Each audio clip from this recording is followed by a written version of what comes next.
কখনো চিন্তা করছেন বাংলাদেশে, কখনো চিন্তা করেছেন বাংলাদেশে আপনি আশেপাশে দেখেন না ভাই, না আপনি আশেপাশে দেখেন কিনা যে ছেলে মেয়েদেরকে মোবাইল দেওয়া হচ্ছে, সেই মোবাইলটা ছেলে মেয়ের এত পরিমাণে দেখছে, মোবাইলে রিলস দেখছে, মোবাইলে ইউটিউব দেখছে, প্রচুর পরিমাণে কার্টুন দেখতেছে, টেলিভিশনে লাগাই দিছেন। আপনারা কি কল্পনা করতে পারেন যে এই একটা মোবাইলের জন্য আপনার সন্তানটার মনে ক্ষোভ জাগতে পারে যখন আপনি কন্ট্রোল করতে যাবেন, যখন আপনার কাছে মনে হবে যে ভাই আমি একে কেন মোবাইলটা দিছি, ও তো পড়াশোনায় পিছিয়ে যাচ্ছে, ভাই আমি কেন মোবাইলটা দিলাম, ও তো মানুষের সাথে কথাই বলে না, সারাদিন মোবাইলের ভিতরে পড়ে থাকে, পড়াশোনা নাই, পরিবারের লোকজনদেরকে সময় দেওয়া নাই। একসময় এসে আপনি তার কাছ থেকে মোবাইল কেড়ে নেওয়ার চেষ্টা করবেন। বাংলাদেশে কি ঘটনা ঘটেছে জানেন আপনি? ভিডিওটি শেয়ার করে দিবেন। বাবা তার সন্তানকে আগে ভাগে মোবাইল চালা দিতে ভাই মানে অভ্যস্ত করে ফেলেছে।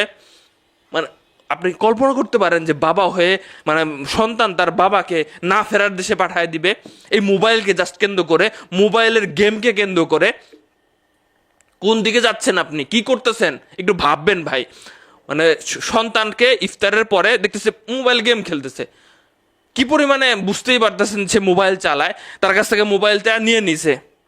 সন্তান মনে মনে সেই রাগ করে ফেলেছে, তার মনে মনে ক্ষোভ জন্ম নিছে, আমার কাছ থেকে মোবাইল চেয়ে নিল।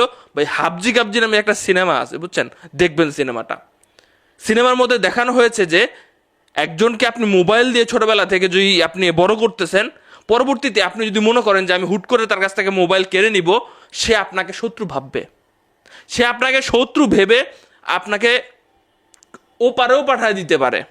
এবং বাংলাদেশে এটা ঘটলো ভাই, আমি অবাক হয়ে গেছি।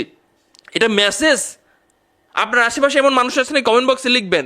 তো ইফতারের পরে সন্তান গেম খেলছিল, মোবাইলটা কেড়ে নিয়েছে, সন্তানের মনে ক্ষোভ, আমার বাবা কেন মোবাইল কেড়ে নিল।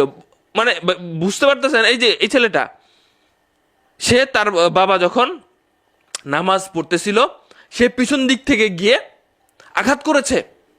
আঘাত করার ফলে তার বাবা সেখানে অনেকক্ষণ কাতরাচ্ছিল, হাসপাতালে নিয়ে যাওয়া হলো। হাসপাতালে নিয়ে যাওয়ার পরে আর নাই, তার বাবা নাই। কারণ কি? তার গেমস খেলতে দেয় নাই, তারা মোবাইল দেয় নাই। আপনি তার বাবার এসে শত্রু মনে করেছে, তার অত বুঝ জ্ঞান হয় নাই, তার বাবার শেষ কাজ কমপ্লিট করতে হচ্ছে। সন্তানকে ছাড় দিবে না, হয়তো বা সাজা কম হবে, কিন্তু তার গ্রেপ্তার করা হয়েছে, তার জীবনের অনেক কিছু এখনো পর্যন্ত বাকি আছে। আপনি কি চাইবেন কখনো এমন ঘটনা আরও বাংলাদেশে ঘটুক? এই জন্য বলছি যে ভাই একটা সময় আছে, যে সময় আপনি তারা মোবাইল দিলে তারা আপনি কন্ট্রোল করতে পারবেন। এখন বর্তমানে ভাই মোবাইল চালাতে চালাতে চোখে প্রবলেম হয়ে যাচ্ছে, চোখে দেখতে পাচ্ছে না, সবুজ জিনিসপত্র গাছপালা দেখতে পারে না, আর মোবাইলে গেমস খেলে। বাস্তব জীবনে যায় গেমস খেলার বা ফুটবল খেলা, ক্রিকেট খেলার সুযোগ থাকছে না। খুবই অবস্থা কিন্তু অন্যরকম হয়ে যাচ্ছে। ভালো থাকবেন, ভিডিওটি শেয়ার করবেন যাতে এমন ঘটনা বাংলাদেশে না ঘটে। বাবা মারা সচেতন হোক, মোবাইল দেওয়া থেকে। অল্প বয়সে ভাই নিজে একটু সময় দেন, এটার বোঝা মনে করেন না।